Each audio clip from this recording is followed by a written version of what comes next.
It's a real pleasure for me as a longtime fan to be sitting here with Aaron Gray. Here with Larry Hama. We're talking with Kevin J. Anderson, best-selling author. Mr. Neil Adams. I am here with David Fritz. Axel Alonso, editor. Shadow Stevens. And Devil's Comic-Con with John Delancey. With Tom King. Kevin Conroy. Free comic book day. Denise Crosby. PopCon Pop Expo. Here on location at Star Wars Celebration. Cafe Expo, talking for our second time with Gil Gerard. Wichita, Kansas at Time Eddie. Producer David Gerald. I've got Eric Flint. Are here at Smallville Comic-Con. Wizard World St. Louis. VillageCon in Bentonville, Arkansas. Michael Lombardi. We were talking with Alan Dean. Quincy Allen. Suzanne Landon. Of Starlog Magazine, Mr. Kerry Oakway. Chris Sami. Len Lee. Dave Schwartz. Mano Inkarami. Jason Aaron. This is Sci-Fi for Me, your portal to the science fiction multiverse.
The Immortal Mask, a 1970s superhero crime noir adventure, follows a retired soldier turned reporter who is given a coveted interview with a death row inmate. What he learns thrusts him into Atlanta's shadowy underworld. He'll have to use his military training to survive being hunted for possessing the information that could topple the city's most powerful ruling class. This is not a pre-order or a crowdfunding campaign. Get your books now at denali's.com.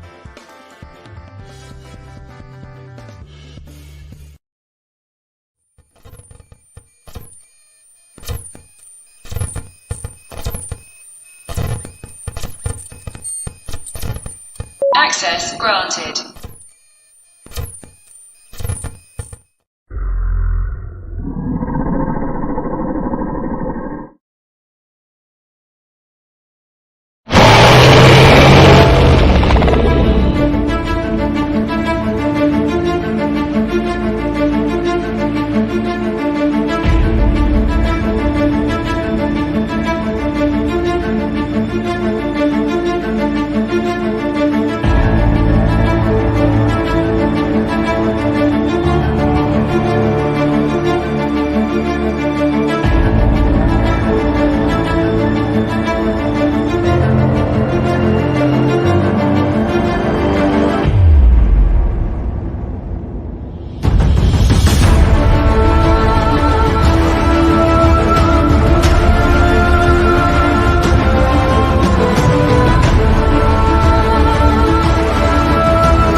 Seconds to curtain, folks.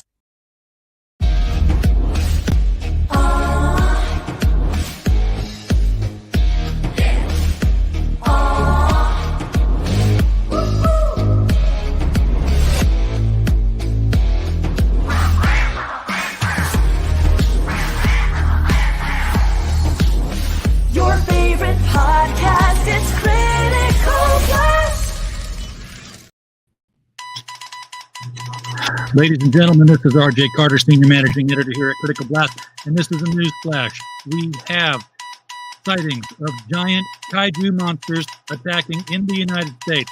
Repeat, yes, kaiju monsters are real, and they are on our shores. To help us understand exactly what these kaiju are, we are bringing in two national experts to help us with this. And those experts are from Sector-7. Please welcome to the studios, Ron and Matt. Evening. Thanks for having us. Wow. That's quite the introduction. Best intro so far. Amazing. Well, I just realized I have that sound effect. Why not use it? That is friggin' awesome. That was awesome. I feel special. Fair warning. Don't either one of you guys leave during the show, because when that happens, I'm gonna miss one.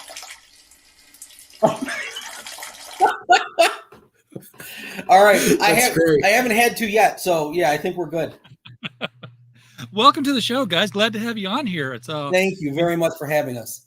We see each other around the Fun My Comics crowd and in the indie crowd scenes, but I don't know. I guess I just thought that I've seen you guys around so much. Surely we've either done the show or you just didn't want to do shows or something. No.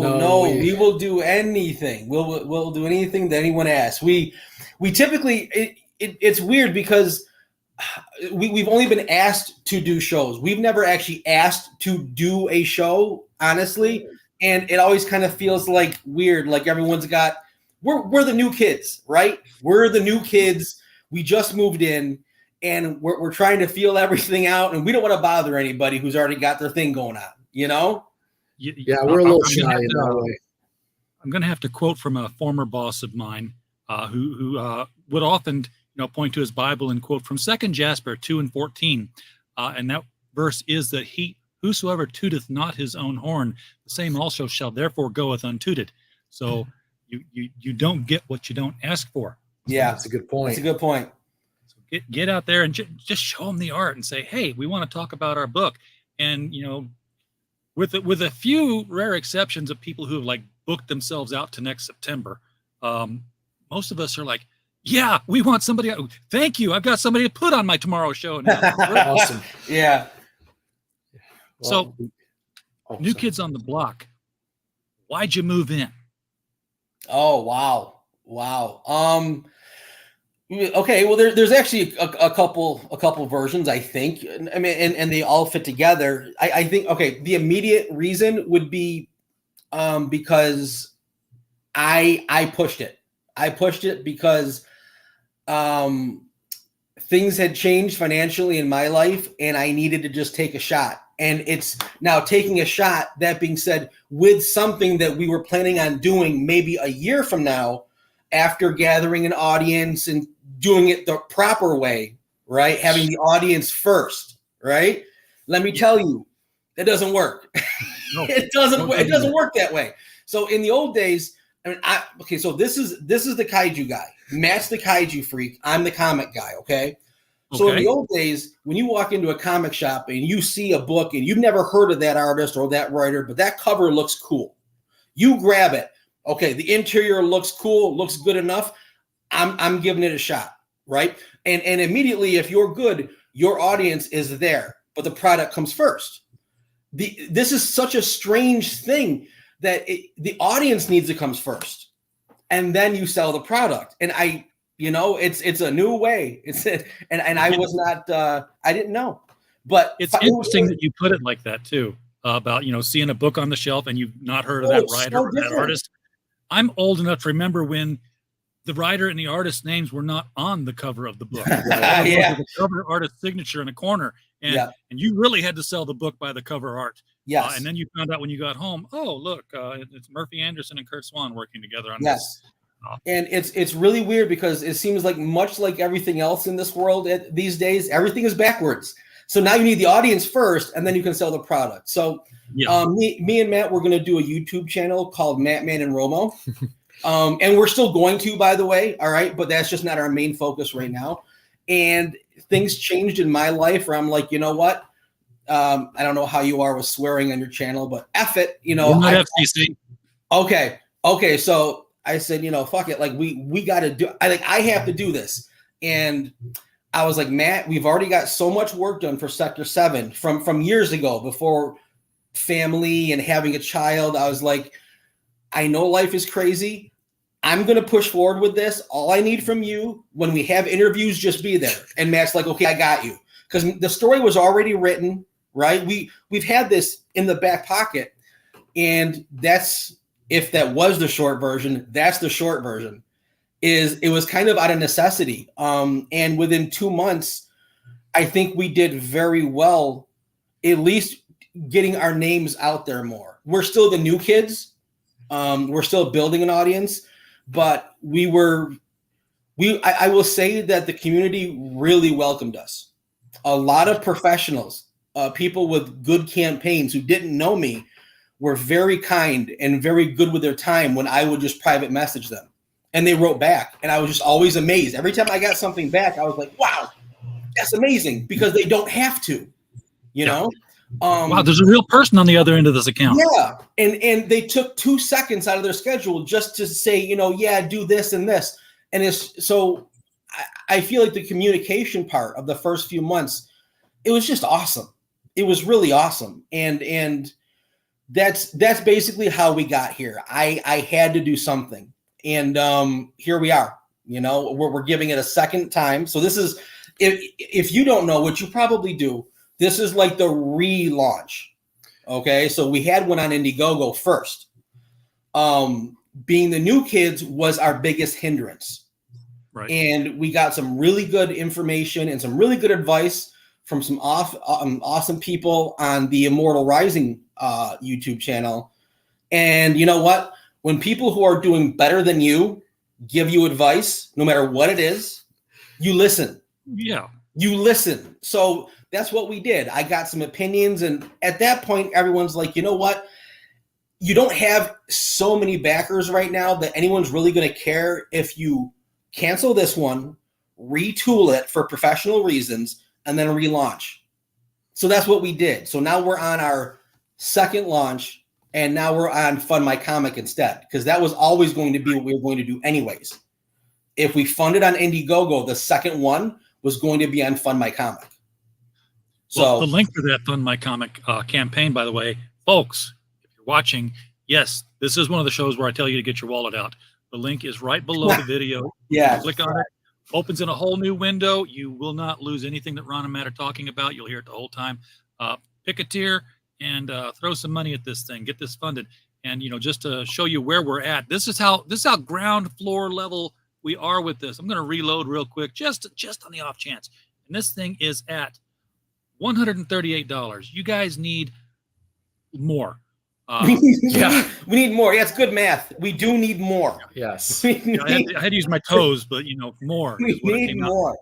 And it's funny, like that's to us that's a little bit of the puzzling part. Without sounding, ungrateful for the folks that are in our corner. It appears, at least to my eyes, like we've got a lot of eyes on us. We're getting a lot of retweets, and I don't know if we're not hitting the right algorithms or what, but if someone's been sitting on the fence about us or anything, or maybe you haven't seen us before and you're him and Han and you're thinking about it, we would just like to encourage you to throw a few bucks at it and if it's something that interests you, because I think hopefully we get some of get some momentum going, and hopefully we'll snowball a little bit. Well, we've got some people watching tonight, so hopefully you all will. I never say like and share for me. I always say share for the guests so that they can get in front of more people. Let people know they're here right now so they can come in and check this out. Your friends might be big Kaiju fans. So Mike Walters, who has already come in to like, share, and say hi, we appreciate that share. Draw some more folks in here. The Rabbit Hole, I know T-Bun, he's out there. And there you go. Just hit ads on this channel. I hope you mean your channel, and congratulations. Yeah, they did lower the threshold after I struggled for a long time to hit that unattainable goal. But we've been monetized here for 2 years, thankfully, and the ads are on. So you probably saw some when you started the show, folks.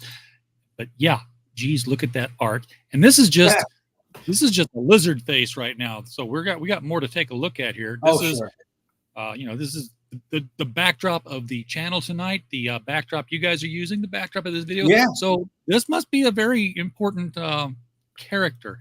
And of course, the link is also in the chat if you don't see it below the video. Thank you, T-Billin. Appreciate that. So, elevator pitch me. That's the first thing we start with, right? What is this world about, and why do we care?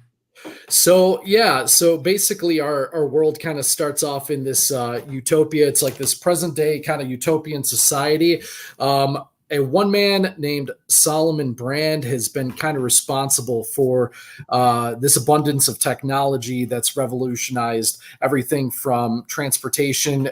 You'll see a lot of in our artwork, you'll see some older vehicles and things like that have been refurbished with this kind of new tech and made new again. And everything from that to life extension technology, food, things of that nature. And the reason why that's so significant is essentially our story. We kind of imagined, all right, what would happen if during the moon landing, the Cold War suddenly became very, very hot.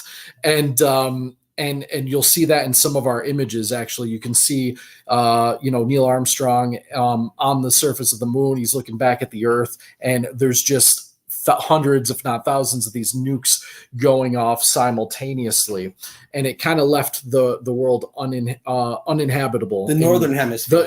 Most of the colonies now are going to be in that southern hemisphere below the equator, and his technology helped remake the world. It helped. There's now a fraction of the population that once existed, and the old territories, the old areas, we call that the area beyond the veil. That's like the imaginary line where you can't go beyond because of the nuclear demarcation line. Right. Anything past the veil is uninhabitable. Yep. Okay. So there's this era of peace, and like we know with all of humanity, like golden ages don't last forever, and people get restless, and there's this kind of like trouble brewing underneath. And what happens is the monsters are actually a relic of while Nazis don't play a huge part in our story, they were developed as part of the Nazi regime. And what you end up finding out is how this connects, like all three of these eras, the moon landing, the World War II, and the modern times, they all kind of collide and intertwine there. And the monsters are going to be this catalyst for what folks are trying to do to essentially disrupt the current flow of things. Now, when you use the word kaiju for these monsters, they're skyscraper stompers, or are they just strange creatures? I wouldn't say skyscraper. I wouldn't say skyscraper. I would say maybe 5 stories, 6 stories. They're going to be plenty big. They're kaiju, right? Yeah. They may be, I don't know, like the original, a little bit smaller than the original Godzilla, not the giant skyscraper Godzilla of today. You know what I mean? So definitely big enough. 50 meters probably is the standard. Easily stepping on buses. The original Godzilla. No Cloverfield thing. Yeah. Yeah, original Godzilla, I remember one of the most iconic scenes from that is when he has the train car in his mouth. So he was still kind of big enough to be terrifying and yet small enough to still interact kind with of be people. Believable too, and right. like at that point in time. If I may interject, so the interesting part about our book, okay, and the reason, if you're not a kaiju fan, there's something here for you. I mean, if you're not a sci-fi fan, there's still something here for you. Like, the way we've structured our story is by far very different than the classic, at least in America, kaiju book, where on page 1, it's just buildings falling. Page 2, more buildings falling. It's all kaiju, and then very little human interaction. They're just there to kind of keep the story going. You know what I mean? But really, it's about just the giant monsters, and sometimes even the art. The monsters look cool, but the backgrounds aren't that good. Like, we really retooled the way kaiju books, in our opinion, should look. Honestly, and for us, it was about the characters. So this isn't just kaiju. This is political intrigue. This is emotional intrigue. This is societal intrigue. This is history. This is sci-fi. This is kaiju. There's going to be kaiju action, but this really involves so many different types of storytelling that we made characters that you love, even if they're not being stepped on by a giant monster. Okay, we made I liken it to like the first Iron Man movie. That was probably the first superhero movie where if he had never put on that suit, I think that'd still be an awesome movie. And I can't really say that even for Batman. Like, I need to see Batman. Yeah, but the character you saw 5 seasons of Gotham. Yeah. I did not, but it's not really for me, to be honest. It's actually worth it. So this book really has it's really, because Matt is an English teacher by trade. His milieu is literature. Okay, excellent writer. Oftentimes very poetic. He's actually having a book of poetry published as we speak. Nice. If I don't mind plugging him for a bit. Thank you. And for me, the comics that I've always loved, I would say my absolute top comic to reread over and over is Mark Millar's Ultimates. It's like holding the trade paperback is like holding a movie in your hands. Yeah, I love that structure of story because I'm a film buff as well. So the way we've structured this, pretty much used it for the template for the Marvel. Oh, that's it. Oh, Samuel L. Jackson. They drew Samuel L. Jackson before. That's the way it was, the template. And so to say well, it's a kaiju book, I'm not really into kaiju. There is something in here. There's something in here for everybody. And I even threw in a robot ninja assassin just for shits and giggles, because every sci-fi book has to have a robot ninja assassin. You're welcome, everybody. That's for you. And because I love it too. I love it too. It's a really fine line to walk, though, isn't it? Though with kaiju action stories, because there is. I look at something like Cocaine Bear, and not a kaiju, but if people went into that movie wanting to see a bear on cocaine. And the biggest complaint that I heard about it was just like, where's the bear? We very seldom see the bear. It's all about these people. Who cares about these people? Well, because people weren't made relatable and all that stuff. Yeah. But you've got to.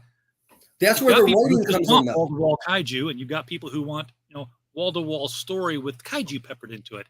Yeah. So you got to slide that bar to where it fits. Yeah, and I think at least in my mind, when I go to my thought of what would make the characters interesting. Like, I think about Star Wars, particularly the original trilogy. And I remember growing up and watching those movies as a young adult, and just every character really had its niche, and they were all like, whether you loved them or hated them, like they were just, you couldn't imagine not wanting to see them more, at least for the most part. And maybe, that changed clearly with Jar Jar Binks years down the road, but Dixon will know what you mean. Totally different world there, man. But I really just they created a really fascinating cast, and you wanted to see more, and even introducing new characters, like it all worked so well, and the writing was really good, and that's kind of my vision. I don't want to compare this to Star Wars, because obviously that's iconic and heresy. Yeah, it would be the original trilogy, but like in my mind, those are the types of characters I wanted to create. I wanted to create characters that people would actually either really be interested in how they're going to develop, like what's going to happen. Yeah, I saw a panel discussion recently at a UFO conference of all places. Nice. And the guy talked about something that was his thesis was called the reality compromising event. And it's basically, it happens very seldom in history, but it does happen. And how, proof of UFOs would be one of these things, and how people would respond when their reality is compromised by, oh, these things that you've always laughed at or made stories about. Yeah, they're real things. I'm curious how your world shapes up, because if it's present day, alternate history, present day, you've got an entire generation of people who didn't see the moon landing, who didn't see the nuclear strikes. What they've got now is that's the way the world is. It's always been that way. It's it's like the fans of today that don't know that comics were printed before 2000. Yeah. Let me grab that one. Because Matt is the writer of the book, but besides like Negara, which is his baby, Negara is Matt's baby. Me and Matt co-created the entire world together. Okay, so the interesting part about this is there is a span of time between World War II, the moon landing, and then where we are now, but it's actually not that big. And the reason why is because of the technology. So with life extension technology, there are people alive in the timeline in the book, like the current timeline in the book, in the utopian society, that were alive in World War II. And because they were allowed to use the technology that's been, well, like you said, you're at a UFO conference, so you're not averse to hidden technology and top secret technology. After the nuclear war, there was no governments, so mankind had to come together. They had to take their best and brightest and use what they had, and with allowing all the secreted technology to finally come out, Solomon Brand was able to gather the science group and really recreate society quicker than you would ever think. So people are older, but again, living longer. And that actually comes to the point of contention, which is where the political intrigue starts. I know humanity is there's like half of what used to be, but also the world is only half of what used to be. Resources are only half. Most of the landmass was north. Exactly. Right. Resources are half of what they used to be. So with people living longer, having babies, doing the normal thing that people do, when they're all nice and happy, there are some, and it's a valid point, that think the next war over resources is inevitable. It has to happen. It's going to happen. And colonies, so right now, there's no actual military. There's basic security, just basic security, but no actual military. It is a utopian society and is functioning very well. But how long that can function is the point of friction.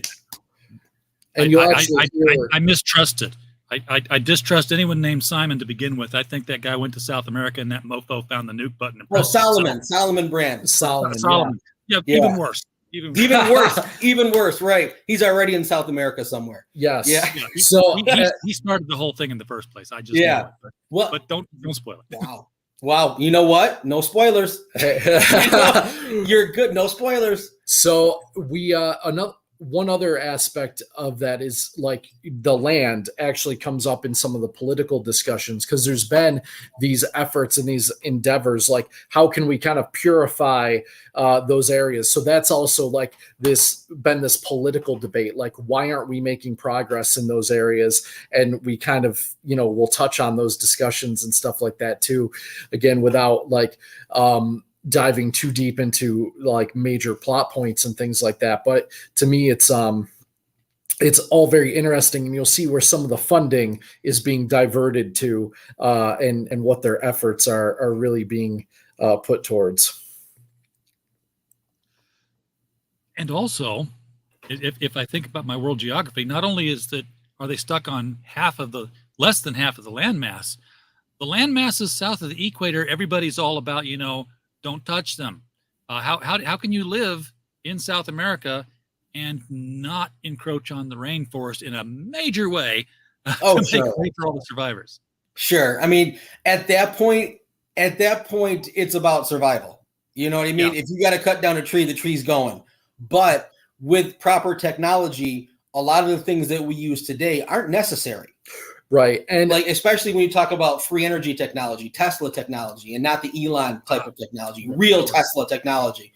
And I think we talked about incorporating like a lot more greenery into our cities. Oh yeah, the like cities, the cities themselves are going to be very. It's weird because I'm not a fan of the whole go green movement. I think it's political, but you know, I'm going to be designing the cities in a way to where there's waterfalls, there's trees on top of buildings, there's shrubbery everywhere. It's going to kind of, I mean, it would be the go green movement if it was actually, in my opinion, not so political. Like, it's beautiful. It's beautiful. Like every building in Gotham City were the 1980s Wayne Foundation Tower that Jim Aparo would draw all the time. Yeah. You remember those comics? I mean, when they showed the Wayne Foundation, it was like there were bushes on top of it. There was a waterfall going down the side. Yeah, yeah. Really? Like, it's gonna be very like, okay, if you picture Wakandan, but just not that design, okay? Because I would never copy that. But picture Wakanda, like that kind of nature is incorporated into the design of the city and into the flow of everything. Because they want this to last, but again, there's only so much. And people will they're going to multiply, and it's a genuine concern, which is why I like that friction, because if you remember, like, well, of course you will, Marvel Civil War, like, especially when you read the book, you really agree with both sides. Like, it's hard. Like, you'll read, it was so well written. You'll read one page, you're like, no, I agree with Captain America. And on the next page, Iron Man will say something, you're like, oh shit, now I agree with Iron Man. Like, it was so well written. So sometimes the bad guys that are trying to do the right thing are the best type of bad guys, and they just usually tend to go too far. And yeah, it's gonna be really cool. It's gonna be really cool. It's bad. It's bad with a reason. It's bad with a purpose. That's the best kind. I love those kind of villains. That's the kind of villain I wrote in my books. But yes. Bunny says here, if Nickel had his way, the world would have been living cheap. Wonder why they killed all his projects. Well, they didn't kill his projects. They're all in a hangar at Wright-Patterson Air Force Base. Including the Death Ray. And yeah, no, that's still being used. I think that was the California fires, actually. Well, of course. I mean, he said, hey, I can do wireless transmission of energy, and it can cause, destruction if we want. And they said, yeah, you're full of shit. He's like, fine, screw you. I'm going home. You talk to me after tomorrow. And then what happened the next day? This huge meteor crashed in this area of Russia called Tunguska, left this giant crater. Funny thing about that meteor, it hit so hard, not a single speck of dust remained of it. It's just disintegrated, kind of like the. I don't want to really. Never mind. That has to do with a little date that will live in infamy, and I'll probably get you canceled. So I won't even say it. Let's just say planes tend to disintegrate somehow. I don't know how. Yeah, everything does. Yeah. They disintegrate. They just tend to disintegrate. Nothing left. It was just sometimes amazing. Before they even hit. Yeah, yeah, yep. I'm speaking your language. Where I get it, totally get it. Oh, well, let's talk about the book some more, because you've got your utopia set up, and suddenly giant monsters show up. I'm imagining that people are going to lose their shit the first time something comes up out of the ocean that they look at and like, holy. Yeah. So what's actually cool is at first, and this is going to kind of puzzle some people. At first, there's a couple of disasters and people are freaked out because they don't know what caused them. And there's some reasons why some of the powers that we will reveal are going to explain why that was able to happen. Like, and things like that, because we have 7 total kaiju in this book, so it's an impressive roster. I love the ideas that we've come up with as far as the monsters. I think they're incredible. I think they look awesome. We still got 2 left to reveal, but what's that? Some of them look dressed. Like what do you mean? Like their armor or whatever? Or? Yeah, like this guy here. He doesn't look like he's a sea creature. He looks like he's a sea king. Yes. Yes. Well, I definitely. So some of them actually do have tech on them. You're absolutely right. Nagara, I wanted the designs to not be anything like anything you've seen, and I love, me personally, and maybe not so much nowadays, but historically in the past like 15 years, I think video game designs have been by far the top designs in the world. So I wanted to do something that's more design oriented. And I also wanted Nagara, which is that's Matt's baby. I wanted him to look like a Hindu god. And I really did want him to look like a god. Like if you had, imagine if we got really funded and like by book 4, we could pay to have a statue, like just a bust of Nagara's head. Oh my God, that'd be beautiful. 3D print. It'd be so beautiful. So yeah, go ahead, buddy. Yeah, no, we were sorry. Where was I? Just find the guy who did the Salamandroid sculpt and get a similar sized action figure made. Yeah. Oh, all this stuff is definitely action figurable. Absolutely. Yeah. Absolutely.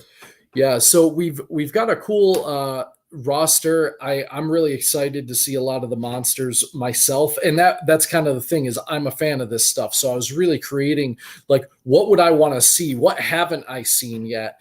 And what would I like? How would that look like in this book? And what would we want to do with that? So, these first couple of disasters are going to be a little bit puzzling to some folks. It's going to build a little bit of suspense. And then there's going to be the big earth-shattering reveal, and it's going to kind of drive the plot forward in a hurry because, some folks are going to recognize these monsters and that's going to kind of get them enveloped in this new portion of the story. It is difficult to talk about really where the monsters came from without revealing like plot points that we do not want to reveal yet. I'm almost wondering if it's better if we do. I don't know. Maybe that would get people excited they'll kick us over the funding goal. I don't know. But yeah, it's each monster. Like I wanted, so Matt's the ideas for the monsters were Matt's, right? What's that? Buddy said that the eel monster is 2016 Hillary Clinton ugly. There you go. Sorry. So each monster has a very distinctive look, a very distinctive personality. And so the basic ideas were Matt's. And then he said, he told me the ideas and then I just drew them. And each one, he's like, oh my God, you nailed it. Like first time out, you nailed it. Because me and Matt are very much in sync. We are like this. Very much in sync.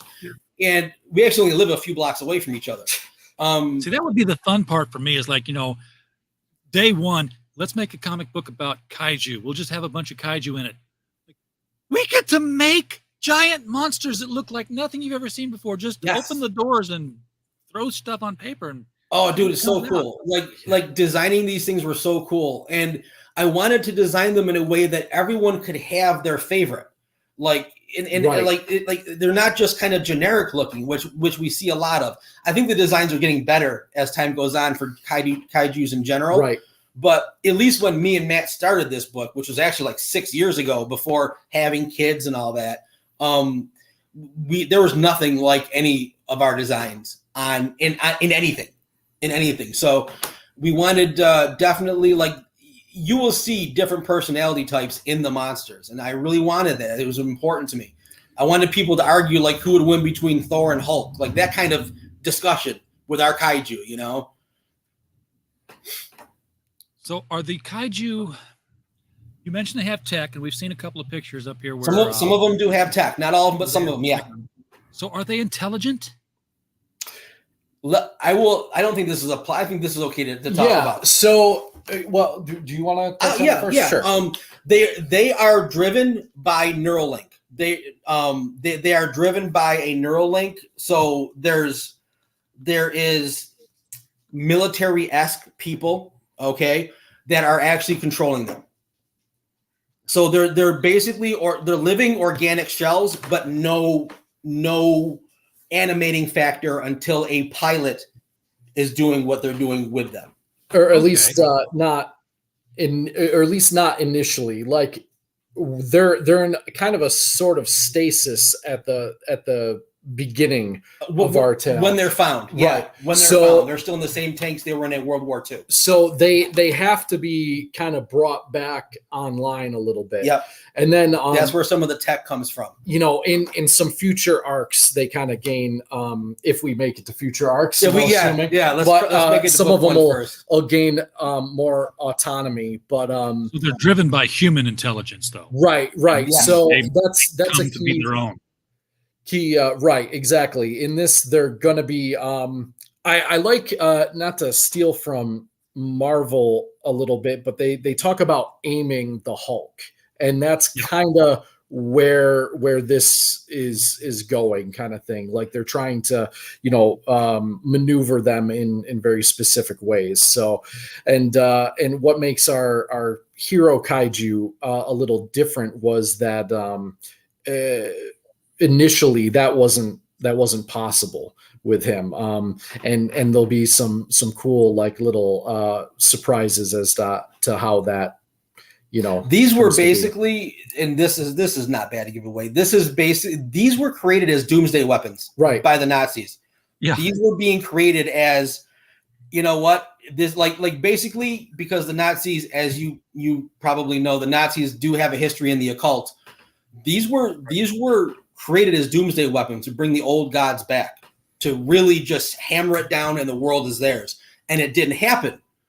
But because of the life extension technology, and like I said, there's people that were alive in that time. The idea of the project wasn't forgotten.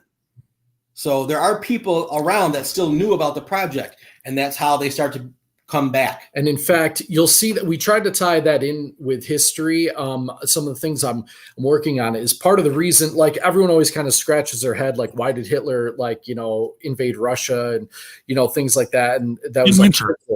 What's that? In winter. Right. Why did he invade Russia in winter? And this kind of almost provides like sort of a rationale for that happening. So the creation of these monsters, and they were accidental at first. Like their initial goal was to create simply hybrid soldiers that were not going to tire, that were very impervious to damage, and that were going to be able to overrun opposing forces. And oops, our first test subject became 50 meters tall, kind of thing. So then they're like, hey, wait, we can still use this, kind of thing. So, and that's how there came to be 7 of them. But there's a little bit of we'll flesh that part of it out and kind of hopefully make that whole Nazi portion make a little bit more sense. Like, well, why did they invade Russia when they did, and what was their logic behind doing those things? I don't know who this one is, but I've seen her put away a 6-pack at a trailer park. Yes, that's yeah. Zabaki, which is our croc frog. We called them in develop before I come up with the names, but Ron puts his seal of approval on them, and sometimes he gets like 3 or 4 of them, and he's like, oh, I like that one, and it's usually the one I liked the best anyway. So, but yeah, that's Zabaki, and he's one of my favorites actually. He's got a lot of personality. Yeah, he's got a lot of personality. Are they all he's? No. Actually, there's one. There's at least one. I think. I believe Devira, even though it's kind of like a weird, kind of almost sexless looking thing, I've always referred to her as a she. Yeah. And then our main, our big bad, which is yet to be revealed. We haven't quite, like I said, we've still got 2 rather important ones in our back pocket, and the last one we refer to in female pronouns. Yeah, it's that one's going to be crazy. That one's going to be it's going to be amazing. And so the cool thing is this is only going to be 4 issues long, because each issue is 40 pages. So break that down to normal. Yeah, so it's going to be 40 pages. So break that down into normal comic books. Like it's going to be only like 6 to 8 issues. The 4th book we want to make extra long. at least 60 pages, probably 80, but at least 60. We also want to do an extra large print because, like a movie, each book will have kaijus in them, right? But it does build. And like a movie, I don't like throwing everything out all at once. So obviously the last book is the crescendo, and that's where, so we wanted it double the size, double the action, double the everything. And that's when the final showdown really happens. And that's one of the kaijus that we're not going to reveal until she's out. Okay. So I've been scrolling through some of the interior pages here. This is going to be black and white, I guess, the whole way, or is it? It is now. It is now. One of the issues we had with the goal being $12,000, the initial goal for Indiegogo, was people asked, why 12,000? And it's like, well, a third of that is going to the colorist, who is going to be Matt Yackey. And Matt Yackey is worth it. Like, he's the one that colored the cover A. He's phenomenal. I mean, I sent him the flats. I sent him the cover. It came back. I didn't have to talk to him once. Complete professional. And so worth the cost, but that was going to be a third of the goal amount, just going right to Matt. And one of the things that someone, I can't remember who, said on Immortal Rising is, have you thought about doing it black and white? Because the artwork stands alone black and white. And I was like, starting out, I did want to do it black and white, and then like a collected edition with all the books in color. And me and Matt were like, you know what? The book looks so good. There's no way we're not going to fund. So we, put the cart before the horse, and the goal was too large, and we made our little, fledgling mistakes. Yeah. But so color is a stretch goal. Color is going to be a stretch goal. It's still below 12,000. Even the stretch goal is below 12,000. Yeah, I think it's at like 9 or something. It's like 8 or 9 or something like that. I don't even know. But it's still below 12,000. So you got three covers or 4 covers? Because this looks like a cover itself. We have 4. That's by Rob Willis. That cover, let me tell you, that cover actually, like, when I saw it, it actually made me angry, because I'm like, he's drawing my characters better than I do.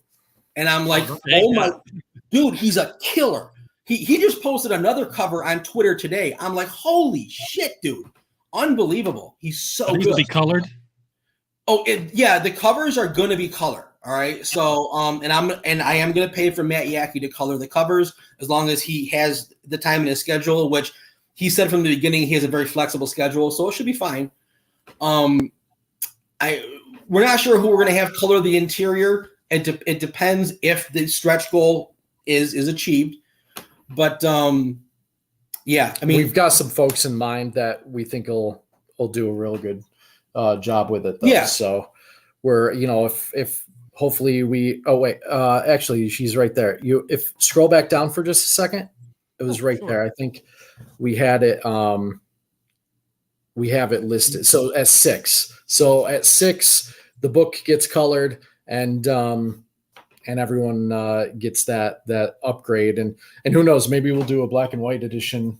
If that gets met. I love black and white editions. Yeah. Honestly, black and white editions are my favorite, which is why I wanted to spend money like on Matt Yackey, knowing he's worth it, because I've seen plenty of books where, like, when you buy them in the store and they're colored, you're like, okay, this is cool, and then you see like a black and white like artist edition. And you're like, holy shit, this is even better. You can see the details better, because a lot of color mutes that out. A lot of colorists don't know how to handle color, and they just destroy the line art. So I'm a huge fan of black and white. So I have no issue releasing this in black and white. We would like color, but that's going to be up to the audience, honestly. And we want to give you what you want. So yeah, ultimately, our hope is to just get this out there. It's a cool story. I think that I can, just as a kaiju fan, like, I would be totally into reading this. And if I had nothing to do with it, and really this has been kind of a 20 years plus kind of concept in in my mind, and then Ron and I together have talked about it and fleshed it out for 10 years ourselves. So honestly, most of the book was created the first day me and Matt met. Yeah, we literally like a 3-hour. I came to his house after meeting him, making copies of other art, and he was working at Office Max back in the copy center. Yeah. And he's like, wow, you're really good. Like, I've got this idea. Would you like to, get together and talk about it? I said, yeah. Came to Matt's house, and I was there for 3 hours. And it's like we've known each other. We knew each other for years. And most of the book was created day one. Sweet. Yeah, you've got ideas that just come together like that. They're fully formed. You just have to finish them. There's not much that me and Matt can't do when we're just talking it out. You know what I mean? It's quick. We're very in sync like that. So it's all it's just a good and we purposely did it. So like I said, even if you're not a kaiju fan per se, there is so much more involved in this story. And like I said, the first Iron Man movie, if he never put on the suit, I wouldn't give a shit. It was so well written. It's the writer's job to get you from A to B, even when you're waiting for C, and still be interested. That's the writer's job, to keep you involved. And I think we did a good job on that. Matt's an excellent writer. I can't wait to read it. I was looking at the tiers here and scrolling through, and one thing that and I should know this because I'm intimately involved with everybody at Fund My Comic. I'm like digital download. Where's the book? Oh my God, there's no book. It's all digital download. Oh, there's a pagination thing here that other funding sources don't have. So I was going to say maybe people don't know that, but somebody did because they backed some of these tiers. So I will tell you, I was confused about that too. That's probably the only thing I don't like about it, because Fund My Comic has been awesome. Without it would make it scroll forever. It feels like, but Yeah, no, it would. But like you said, like even when I was setting up the campaign, I was like, where are all the other tiers? And then even I didn't see the tiny little page 2. Even I didn't see that. But Fund My Comic has been really good. Like I actually called this like the relaunch, because it was actually supposed to be launched on the 21st, which was a Wednesday, or relaunched on the 21st. And I submitted it, but unlike Indiegogo, I didn't know there was a submission process where they had to review it. With Indiegogo, you submit and you're just on your way. You're out the door and you go. They'll cancel you later if they want to. Yeah, right, exactly. And it's not a problem. It's just that I didn't know. So I'm like, okay, whatever. It's no big deal. And then Wednesday's gone. And then Thursday's gone. And I'm starting to ask some guys in the group, like, hey, how long does it take for the submission? And not long. Okay. And then Friday, I think it was Friday that Matt contacted Luke. Thank God Matt did that, because they never got the submission. So we were waiting on them. They were waiting on us. And it was like, oh my God. There was something, because we had the confirmation email and that, but for whatever reason on their end, it wasn't seen. So, just some technical thing. But here's the good part. Here's the good part. We were able to talk to a real person, like the owner. You know what I mean? Because when I try to contact Indiegogo, if you could find the number, good luck. But there's a number out there, and when you call it, it tells you to send them an email. Yeah. I don't think there's anyone real there. I think it's all AI. And you can't get any person's email. You just get the support email. Yeah, that's all. There's no one to talk to. There's nothing. So even with that little snafu, Fund My Comic has been so good to deal with, because you get to talk to an actual person. And it was all figured out. No big deal. Well, folks, if you're on Fund My Comic and you're checking the link out, do be aware. There's page 2 and page 3. There's more. There's more. That's where we are now. Yes, somebody get me Ron Popeil, but wait, there's more. There's more. Meanwhile, love his knives. Some nice Ted Knight stuff there. Meanwhile, back to the Hall of Justice. Alerts going off again. Oh, Sector-7 issue number 1, printed copy, cover A, $15, 40 pages. Choose this reward, folks. This is where this is where all the magic happens. It's going to be on page 2. There's magic on page 3. We'll get to that in a second. That's a big thing. $15 also for cover B. This is this will be colored. Right now it's just the color. Yep. By Matt Yackey. We're gonna pay for that. And then also cover C. This is this also Rob Willis? I thought that was his signature at the bottom, but I don't think on cover C. No, that's me. That's him. That's me. That's Rob. Okay. You have similar signature style. I think his is fancier. I like his more. Honestly, I like everything Rob does more. And then, well, speaking of Rob, cover 4 is his, and there's a $5 premium extra on top of that because it is, he commands a premium for covers. And we paid out of pocket for that in anticipation of the launch. So working with Rob was fantastic and just utter professional, just super cool to see that. There's nothing that he's done that I don't want on every wall I have in my house. Yeah, it's like just the walls of Rob Willis's art is unbelievable. And you can't make up your mind. This is a hell of a discount. What's that? If you can't make up your mind which one you want, this is a hell of a discount. $50 for all 4. Yeah. So definitely, if you have to treat your comics like Pokemon and you got to catch them all, that is the tier. This is the big kahuna here. Is this Ron? You're going to draw something for somebody. Yes, I will. Yep. So $100 for 11 by 17. That's not a tiny piece of paper. This is it's going to be standard comic book paper. Yep. So when you say illustration of your choosing, you're like one of the kaiju, or hey, here's a design. Anything they want. Anything they want. That's between me and the customer. No copyrights are out. Whatever. It's anything they want. They paid for it, and that's going to be a private commission between me and them. And thank you very much. Thank you to anyone who does that. I'll put in the time. Thank you very much. So if they ask you for Mickey Mouse having a lightsaber battle with Batman, you'll if that comes up, I'll do it. Awesome. I'll do it. Yeah. I'm apropos of nothing here. But I was at a convention once, and the guy was worked for Archie Comics, and he was doing a commission. And I've told this story before. It was a beautiful color piece of art that he was drawing, and it was all the characters in the Archie universe. I mean, from Archie to Dilton Doily to the side characters, dressed up in a big group shot for the Legion of Superheroes. So they were all the whole Legion had been converted to Archie. That's like, beautiful. I never thought of doing that. I didn't know you could do that. He's like, oh, I do everything. So what's the craziest thing you've done? He's like, he took a deep breath. I'm like, oh, this is going to be interesting. And he says, I just finished a commission of Miss Grundy spanking Mr. Weatherby in leather. Wow. It's like, wow. Okay, then. Yeah. Interesting. Takes all kinds. Yes. So somewhere out there that picture exists. Yep. They paid for it. They get to say it, whatever you want. Yeah. Well, folks, if you want that exists. You can get what you want.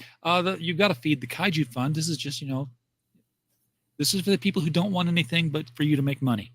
Just a little bit. It's kind of like just a thank you. Here. I mean, Graham Nolan's got buy me a cigar or something, and it's like, why the hell not? It cost me nothing just to ask. You know what I mean? Yeah. Just get your handful of Kaiju food and toss it out into the ocean here. A lot of digital creators nowadays have, if they put something out there, it'll be like, jar. Oh yeah, buy me a coffee or something like that. Buy me a coffee button. That's kind of our equivalent. Nagara eats a lot. Are you guys thinking about why not make the poster an actual physical print though? I mean that's. Oh no! I think there is going to be a physical printed poster. Do I not have that up there? I might not. See it. I might not. I don't even know. Unless it's part of the. I think download. Is that this is all what is? Covers. Let me see. Is that the full digital download? Let me see. This is all the digital stuff. I could easily make it. I could easily make that a tier, no problem. Oh, I just didn't know if you didn't plan on printing it, but if you don't, that's fine. That's Yeah. No, I mean, definitely is a good idea. Yeah, it's a good idea. And I think we did talk about that. Maybe we just didn't end. It just didn't. No. You know what it was going to be? We were going to do a physical poster with the Indiegogo campaign, because there's like the pre-campaign that you can do like before leading up. Yeah. The first 50 people that emailed us, if we fund, they would get an autograph, like an actual poster, like, so it was going to be printed on that campaign. So we could probably add that as a tier, though, like, you know, can you do I think you can do. Just you can add-ons. You can do add-ons with that. Add-ons. Yeah. I think having a print of that would be awesome. So I'm trying to think what more I can ask. I mean, we know it's going to be 4 issues. Folks, make this happen. Get your wallets out. It's only 4 issues, guys. In 4 issues, you will have a full movie in your hands, beginning, middle, and end. And then the next one will be volume 2, but you won't have to like it. There's no cut in the story. The 4 issues is going to be solid on its own. Yep. Yeah, but you're going to be at, you know, beginning, middle, end. It'll be. I think it'll be worth the trip. Like, you know, I just on a personal note, like I said, I wouldn't have gone this far with it if I didn't think people were really going to enjoy it. This has been something I've been doing all my life. I've been a fan of Godzilla, fan of giant monster movies, really a nut for them.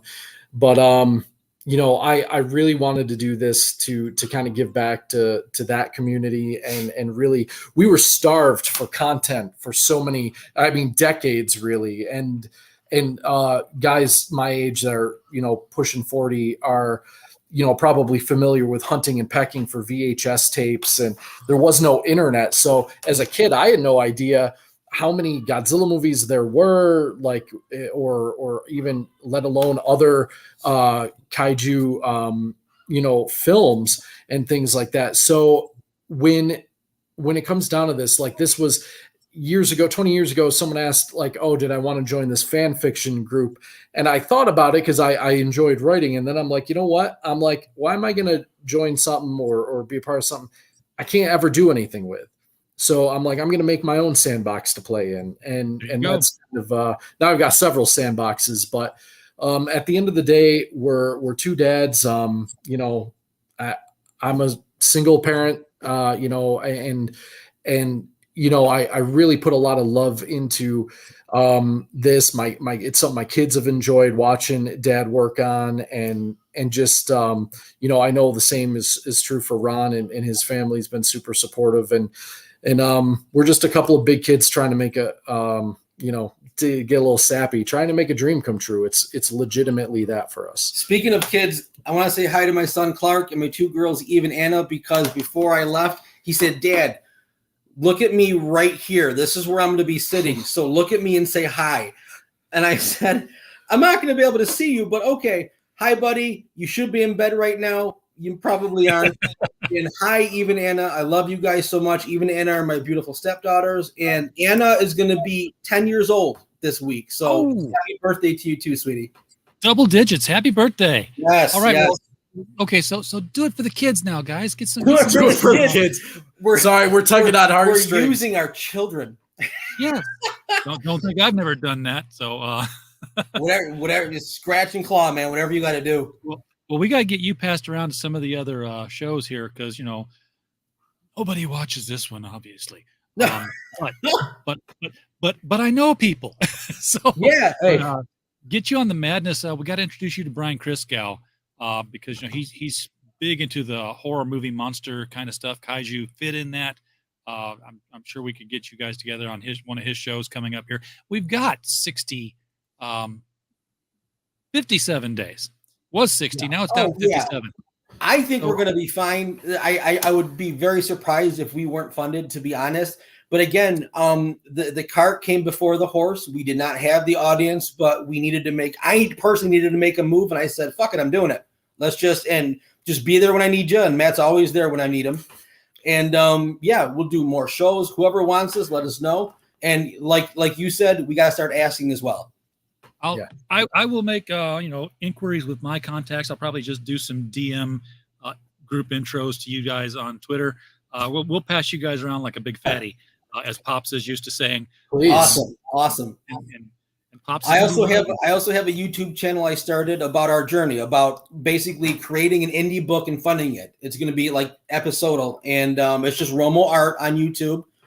And so check that out, and you can see our kind of ups and downs and what we're going through. And Sunday we are going to be on with Dave Brink.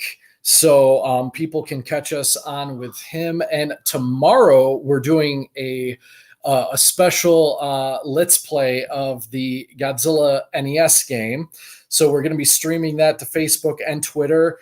It'll be, should theoretically, provided there are no technical hiccups, should be recorded so people can revisit it. But it was a game that I grew up with, and I think people, that's the thing nowadays, right? People like watching other people play video games. Yeah, so, it's a lot easier than figuring it out yourself. Yeah, a lot less frustrating. We're gonna see if I've still got it and can still beat this game. It'll probably be a couple hours, but we're gonna talk some kaiju. We're gonna talk Sector-7. Probably talk some shit. Yeah, we're just gonna have there may be a beer or two involved. I'm not sure. We'll see what happens, but it's like a show. Absolutely. The more beers you have, the worse you play. So that makes it even more entertaining. Yeah, right. We're gonna see how it goes. I was getting a little practice in the last night just to make sure I still knew what I was doing. But we'll see what we can do. Yeah, it'll be a good time. Well, guys, I appreciate you coming out tonight and getting on the show to tell us more about Sector-7. Because title alone, I really didn't know a whole bunch. Sometimes the title Superman. I know what that's about. It's pretty on the nose. Yeah. So So before we clash out, let's find out what that does mean. What does Sector-7 mean? So when these monster attacks start happening, we need help, right? We need to fight back somehow, and the key to that is going to be Nagara, and he's that big beautiful beast you see behind us, and as our title screen, and he is held in a separate facility, has not been activated with the others. In fact, the people who are sending out these monsters don't know he exists yet, and that is Sector-7. He is the first, but he's special in a couple of ways. So we'll elaborate more on that in the story. But yeah, that's where Nagara is being stored. He's in cold storage in Sector-7. Okay, and there being 7 kaiju, then they were all in Sector-1, Sector-2, Sector-3. Yeah, and interestingly enough, the reason why it's Sector-7 is because of the there's a logic behind it. Even though he's the first monster, he's in the last sector, and that was done intentionally to kind of, because if Sector-1, if it started at Sector-2, people would ask where's Sector-1, but if it goes 1 through 6, and no one's gonna just assume that there's definitely a 7, if that makes sense. Right. All right. Well, again, thank you guys for coming on and talking about Sector-7 with Thank us you. tonight. Thank you very much. I'm interested in this. I want to see this one happen, so I'm going to, add it to my collection. Thanks, buddy. Hopefully, people watching on the replay will do the same. By the way, link same place during the replay. It's right below the video here. If the chat's not replaying for you to see it, don't worry, we got you covered right down there. And you should probably see like a link to our T-shirt store. We just opened that up. I forgot about it. We have original designs out there because it's that new, and it just got integrated with our YouTube channel. And I took forever to get over 2,000 subs. I have no idea how YouTube works. Honestly, I use StreamYard. I turn it on. We go live. And we're here. I get it. Like none of this, like social media. I'm going to be 47 years old, like next month in July. All right. This whole social media thing, it's so complicated to my brain. Yeah.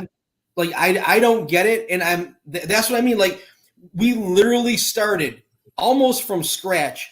In April on Twitter. because you know why Twitter? Because I couldn't figure out the other freaking one. I forget what it's called. Instagram. Oh, right. Instagram. Yeah. Instagram is like reading hieroglyphs to me. I'm like, I can't even find where I am. So Twitter, because YouTube, dude, it's crazy. And then all the ins and outs, the little tricks, you know what I mean? Make sure you plug this here and put this there. I'm like, Jesus, this is a whole job by itself. I don't have time. You know, it's crazy. People are like, do you go into your video afterward and do you delete it? Do you download it, delete it, and then re-upload it? Why? Well, it's for the algorithm because now it's an upload. And then you got to go to the end of the video. You've got to edit it. You got to put some end cards in there. You got to tell them where to go next. You got my God. I don't want to do all that. Number one, I don't want to, even though I have to, because even like I said, I just started my YouTube channel for Romo Art, and I'm like, it's going to be a shit show for a while. It's going to be fun and entertaining, but it's going to be a shit show for a while because I don't have time for all that. But I've got to do what I can to fund. The more attention I can get on me, the more attention I can get on Sector-7 and any project that I'm doing, and then the more that we can all flourish. But my God, like this YouTube, all the Twitter things, like even Twitter, I wasn't doing correctly until someone told me. I'm like, oh shit! Like when you like tweet someone's name at so and so, don't do it first because then they're the only ones that see the tweet. Do it after your statement. So say, hi everybody, this is my art. And then put at Fund My Comic, you know what I mean? At whatever.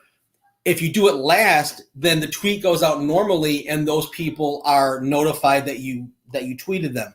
For the first 2 months, I was sending out tweets that only those people saw. I was doing it backwards. And I'm like, oh my God, what a pain in the ass. And then there's like the dot at, which does something special. And then there's the And then there's the rules like, tweet what you want to tweet, but if there's a link, don't tweet the link first. Reply to your tweet with the link, and then the first tweet gets out there in front of people and they see it because Twitter doesn't devalue it because there's a link in it.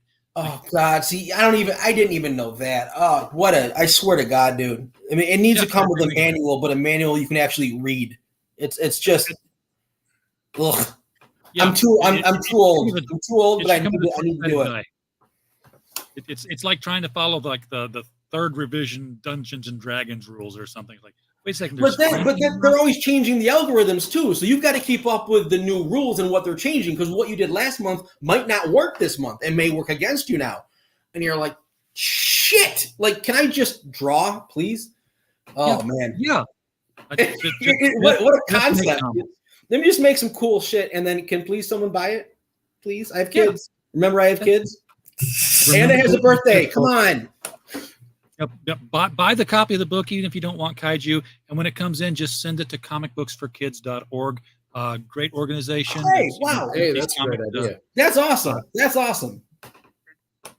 It gets kids reading comics, and they're in cancer wards, so help give them something to read. Dude, I hated reading. I mean, I'm an avid reader now. I hated reading until comic books. I think a lot of boys are like that. A lot of people are like that. I couldn't stand it. And then by the time my 20s came, I was reading like 6 or 7 different books, like informational books, not comics, at once because I just couldn't read enough. It was amazing. But it was because of comic books. It was because of Frank Miller's Wolverine. That was the first one. I was reading before first grade. Because of the Flash and Superman and Batman, DC Comics, they were all. I taught myself to read off of them, and nobody knew because I thought everybody could do it.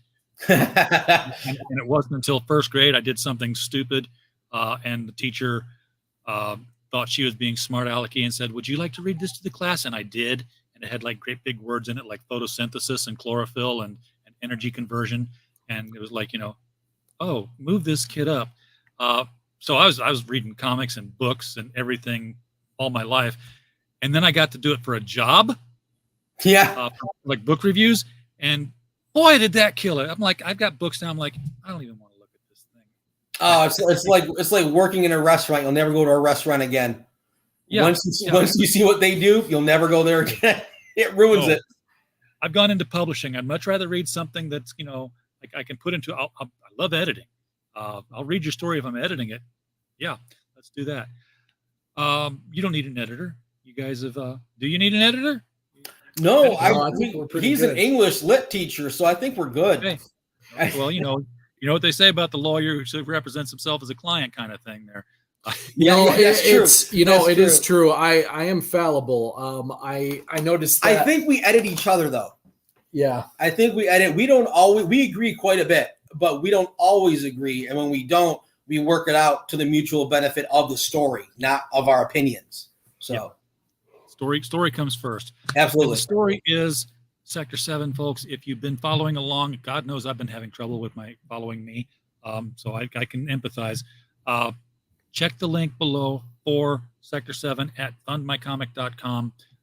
Get this thing over goal. This thing deserves to be way more funded than what it is right now. It is, first couple of days of a book launch. That's when you should see this huge spike. And I'm not seeing the spike that this book deserves for the artwork that we've seen in it so far. So yeah, we're a little puzzled. But you know what? We know we've got a good product. We have confidence in it. I'm not sure what the disconnect is yet, but we're just going to keep doing our thing and keep telling people why it's great, and hopefully they love it and like us, and we're just looking forward to seeing this thing succeed. So, all right. Well, guys, thanks again for coming on. I know I said this before. We keep going off on tangents here, but I appreciate you coming. Everybody in the chat, thank you for coming as well. We don't have a show without you guys. We're just a podcast falling in the woods. So we're glad that you're here. And as always, while you're here, we just hope you had a blast. Good night.